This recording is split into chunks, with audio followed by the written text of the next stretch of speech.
I just realized something I'd forgotten about when I was a kid that I heard somewhere, somewhere along the line, I might have read that they had horn bows, and I thought, it was just all they said was horn bows, and I was like, how in the heck do you get a horn to flex?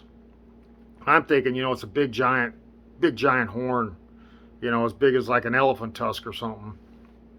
So I'm like, you can't get that to flex, so the rope would have to flex, and then you couldn't carve a ledge on it, but you could drill a hole. If you found rubber, if they found rubber back then, and it'd be a long way to go for what, Turkey. I don't know if they how close Turkey is to India. I think India is where rubber was found, isn't it? Or the rubber tree. But anyway, if you made a rubber band as big as a rope, can you imagine trying to pull that? And if you made that and you put it on a horn, and then you drill a hole through a small hole through the horn to put your arrow through, and then you drill another hole on one side of the horn for a peep sight, and then on the target side of the horn you have other different holes that you would line them up for elevation. I mean, they'd be small, but and to since you couldn't tell which hole you was in, they'd be a symbol. It'd be like whatever, maybe a star for 100 yards, a moon for 200 yards, whatever the symbols were. And those symbols, if because you'd be aiming through the one side on one, there'd be only be one side on one side, and then you'd line them up, and then you'd know what elevation was at by what symbol you was at. And so uh, the people being shot by these bows wouldn't know it.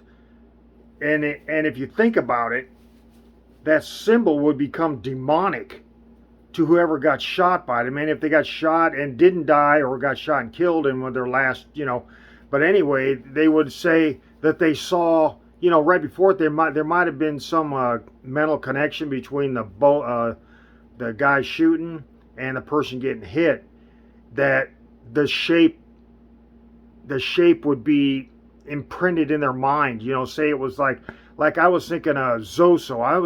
I think I was reading this before I heard about Zoso, and not saying that uh, anything about that. The Led Zeppelin album, they took symbols for each one of their names, and I was thinking that's, I'm pretty sure, if that's where they claim that, I think Page, they was claiming it was demonic. I'm sure it was.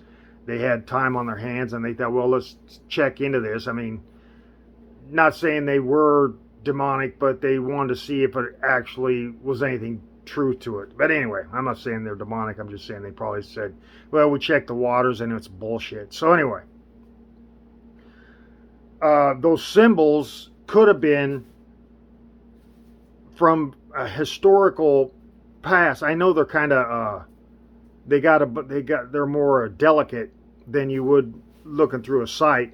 But even like if you had one of a star, and then in between in the star, it would be a different, different, might say the star was 100 meters or 200 meters or 200 yards, whatever, or 200, whatever distance they had the star at, and then they could line up the points on the star as as the elevation within that 100 meter, that like 50 meter each, 50 yard range each side, so whatever. And each one of the symbols was like that. And I thought maybe those Zoso symbols were from like a bow, like an ancient horn bow, and those were the symbols, and that's the reason they were demonic, because whoever got shot by them would have had mentally transplanted on them the symbol that they were shot by. Yeah, if you understand what I'm saying. I thought, wow, I just remember that. I thought, man. And then they started doing that Zoso. I thought, well, maybe they found something else, and I just kind of dropped the subject matter.